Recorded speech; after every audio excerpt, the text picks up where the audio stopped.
श्री राम के होते हुए तुम मेरी तारीफ करोगे, इतनी बड़ी तुम्हारी ताकत। हनुमान जी जाते हैं तुलसीदास के पास। तुलसीदास सामने, हनुमान जी खड़े होते हैं कि मुझे सुनने में आया कि तुम मेरे बारे में कुछ लिखने वाले हो, मेरा गुणगान करने वाले हो।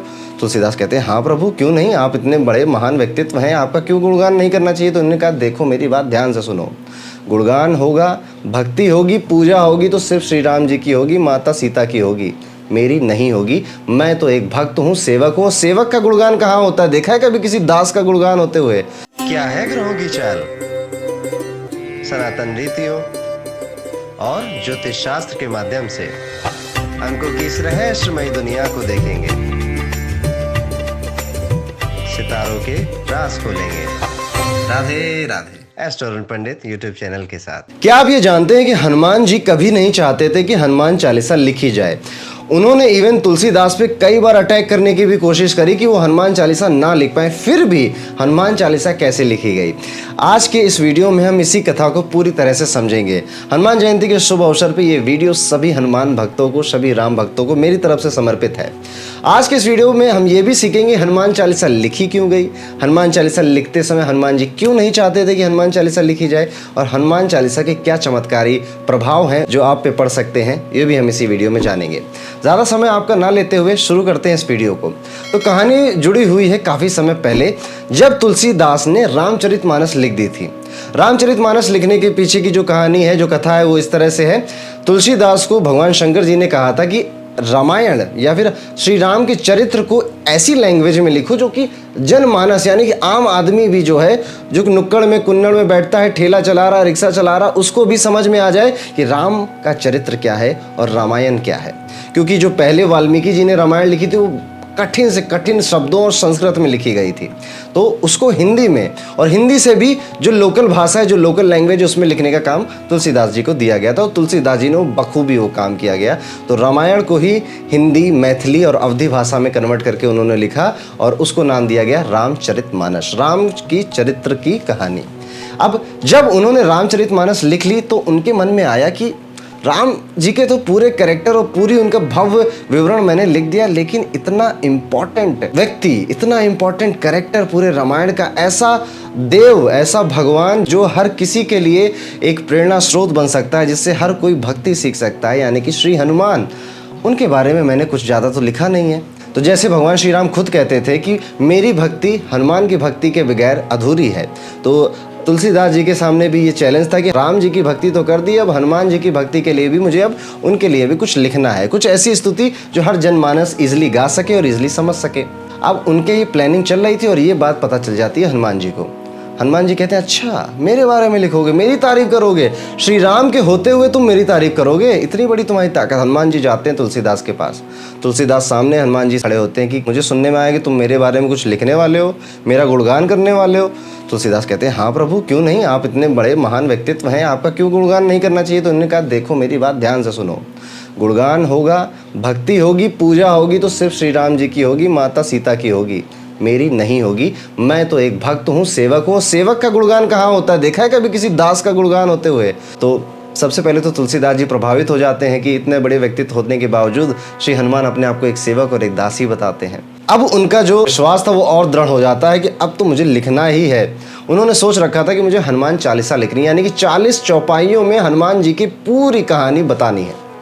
पर हनुमान जी नहीं चाहते थे। हनुमान जी ने इवन ये भी कह दिया तुलसीदास से कि सुनो, अगर तुमने लिखी होगी हनुमान चालीसा तो ये रहा मेरा गदा, वो रहा तुम्हारा मुंह, मैं फोड़ दूंगा। अब तुलसीदास को डर तो लग गया, हनुमान जी कोई हल्के में लेने वाले आदमी तो थे नहीं। सो तुलसीदास जी ने थोड़ी देर सोचा, भगवान श्री राम का नाम लिया और कहा कि अच्छा ठीक है, चलिए हनुमान जी मैं आपकी बात मान जाता हूँ, मैं नहीं लिखूंगा आपके बारे में, आपका गुणगान नहीं करूंगा, पर भगवान श्री राम का तो कर सकता हूँ। हनुमान जी कहते हाँ हाँ बिल्कुल करो, प्रभु का गुणगान खूब करो, मैं तो बैठ के सुनूंगा तुम्हारा गुणगान। तो कहते चलिए ठीक है शुरू करते हैं, आप बैठिए, मैं प्रभु का ही गुणगान करता हूँ। अब सब हो गए, पूरी व्यवस्था लिख गई। तुलसीदास पेन उठाते हैं, अपना लिखने लग जाते हैं। तो शुरुआत करते हैं वो। श्री गुरु चरण सरोज रज निज मन मुकुर सुधारी, बरनौ रघुवर विमल जसु जो दायकु फलचार, बुद्धिहीन तनु जान के सुमिरो पवन कुमार, बल बुद्धि विद्या देहु मोहि हरहु कलेश विकार। अब जैसे ही हनुमान जी सुनते हैं पवन कुमार, पवन पुत्र तो मैं हूँ, पवन कुमार तो मैं हूँ, ये मेरे बारे में कुछ बोल रहा है, तो ये तो दोहा बोला। फिर तुलसीदास आगे बढ़ते हैं, जय हनुमान ज्ञान गुण सागर, जय कपीसति लोक उजागर। अब तो भैया हनुमान जी का गुस्सा फूट पड़ता है कि धोखा देते हो, अभी तो कह रहे थे प्रभु का गुणगान करोगे, अपना गदा लेके दौड़ पड़ते हैं तुलसीदास की तरफ कि आज तो तुम गए। जैसे ही तुलसीदास ने ये लाइन बोली, जय हनुमान ज्ञान गुण सागर, जय कपीस तिहुँ लोक उजागर, तुरंत जैसे हनुमान जी दौड़ के आए उनकी तरफ, उन्होंने बोला राम दूत अतुलित बल धामा।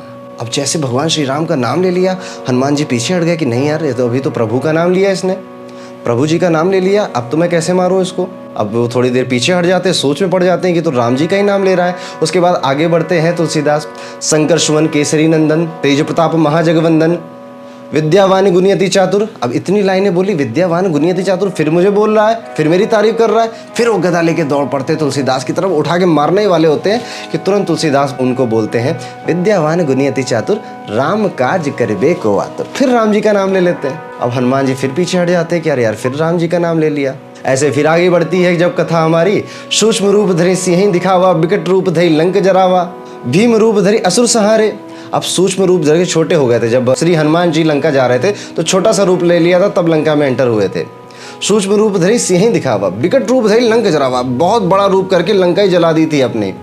तो सूक्ष्म रूप धरि सिंह दिखावा, विकट रूप धरि लंक जरावा, भीम रूप धरि असुर सहारे।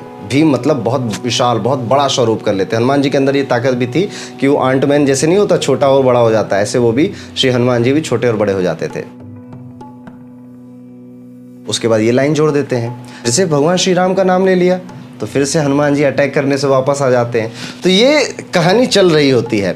जैसे 2-3 लाइनें तुलसीदास बोलते हैं जिसमें हनुमान जी की तारीफ या हनुमान जी का गुणगान हो रहा होता है, उसके बाद धीरे से वो राम का नाम, रघुबीर, रघुपति, श्रीपति, जैसे अगर आप आगे देखो, आगे बढ़कर देखो हनुमान चालीसा में तो आपको लाइनें मिलेंगी, सब पर राम तपस्वी राजा, राम रसायन तुम्हारे पासा, सदा रहो रघुपति के दासा। तो आप देखिएगा कि राम, रघुपति और श्रीपति ऐसे नाम बार बार आते हैं हनुमान चालीसा में। उसका कारण यही है कि जैसे ही तुलसीदास थोड़ी तारीफ करते थे हनुमान जी की, उनके बारे में बताते थे, हनुमान जी गुस्से में आ जाते थे, वो अटैक करने जाते थे तुलसीदास पे, वो फिर राम जी का नाम लेते थे।